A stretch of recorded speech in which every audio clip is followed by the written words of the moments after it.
here is your trigger warning. Some possible DV, yelling, screaming, crying. You've been warned.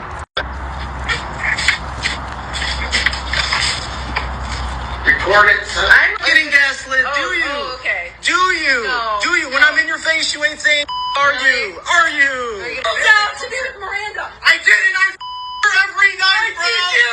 Yes. Yes, because look at you. Look at you. Look at the way you act. Look at you. Yes, I did run away when your daughter is literally harassing me. Your son's stealing from me. Yes, I did leave and go some 20. Yes. Yes, I did. And it was great. It was great. And then I don't want to be near you. I don't want to be around you. This is the shit I got to deal with. I'm getting sprayed with air if freshener. anybody could I'm getting believe what sprayed I with deal with. This is your daughter picking glass out of her foot. Crying because of the f***ing window you broke. She doesn't want to be around you. Okay. She doesn't. She doesn't. Go. Leave. You're a f***ing loser. You're a f***ing loser. So I'm not saying that man is a narcissist, but he is at minimum very toxic and very highly narcissistic. So if you're new here, I'm actually a narcissist. I have narcissistic personality. So toxic narcissistic rage is the adult version of a child's temper tantrum. You know when you take a child's toy away and they're laying on the ground kicking and screaming and just letting you know that you're a horrible person? That's what adult narcissistic people do. That's what you see going on in this video. Consistent narcissistic toxic rage. And it's consistent. It's over and over and over again. Inside the mind of a narcissist, if you don't leave me after all these incidents, then you are okay with the behavior. Now, I'm not saying that you are okay with the behaviors. It's inside the mind of a narcissist. If you don't leave me, are you not okay with it? A narcissistic person uses your presence in the relationship as justification for their actions. And yes, y'all, that woman in another video, she did say she left and she has a temporary restraining order right now. She's trying to make it permanent. Narcissistic people also tend to pick up the language that you use if you're calling them narcissist or toxic or whatever. You hear him in the beginning, he used the word gaslight. I'm gaslighting you? Gaslighting? Right. She must have said something to him about gaslighting, and he's trying to make it seem like she's the aggressor.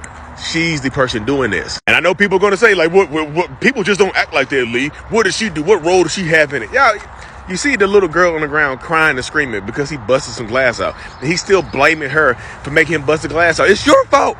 She don't want to be around you. Oh, you did this. You did everything. Then he admitted to cheating. He said, yeah, I did go sleep with a young girl because look at you. It's your fault I cheated on you. Look at you. You talk to me too much. You hold me accountable. You say all of this. You do all of this. It's your fault I cheated on you. Narcissistic, toxic people, y'all, will always make an excuse for their behaviors. Always make an excuse for their actions. It's always going to be your fault for something that I did to you. I say this time and time again, y'all, the more times you go back, typically the worse it gets, because in the mind of a narcissist, again, y'all, why would you come back to me or why would you let me come back to you if you're not okay with the behavior? It's just so black and white, y'all. And I know what people are going to say, you should just leave. Everybody should just leave. Watch this video right here, y'all. Another trigger warning. Watch this video, because when she tries to leave, he stops her. He clearly doesn't want to be with her, but he doesn't want her to be with anybody else. So when she tries to leave, he stops her. He's your boy. Look. Look at your boyfriend. Get away from me. Get away from me. Get away from me. This is who you're sticking up for. Get away from me. This is who you're going to right? And oh, you didn't wear my cans. This is mine. This is mine. I bought it. I bought it. With my money.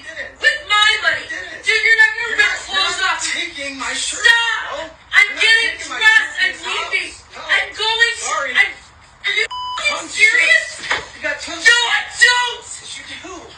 You're not Are you serious? Fine. I paid $100 for it. So earlier in the video, he admits to cheating, right?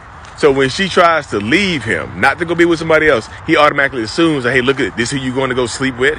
And then he rips her clothes off because he paid for it. I don't know who in the hell on this planet can justify that, regardless of whether or not he paid for it, to rip the sweatshirt off of somebody. I paid for this. You're not going anywhere with my shirt on. Because narcissistic people will do everything except treat you better, y'all. They will absolutely treat you horribly. And then, they treat you badly enough so you want to leave, but then sometimes they won't allow you to leave. If you're going to leave, you're going to leave here with nothing. The financial abuse, the physical abuse, everything tends to amplify the longer you stay in these types of relationships. So my suggestion, if you do want to leave in secrecy if possible, y'all. I know it's a little bit more difficult when you have kids, but sometimes if you tell them you're leaving, they might try to send you to meet God. And a lot of times, y'all, you get narcissistic people who don't care that kids are around while they're doing this type of stuff. They will act out in front of the kids, but expect you not to. They don't care if kids are around. They will yell and scream, abuse you in front of them, and try to make it sound like it's fun. Spraying air freshener and all that kind of craziness, y'all. Hope this helped y'all. Subscribe to the YouTube channel.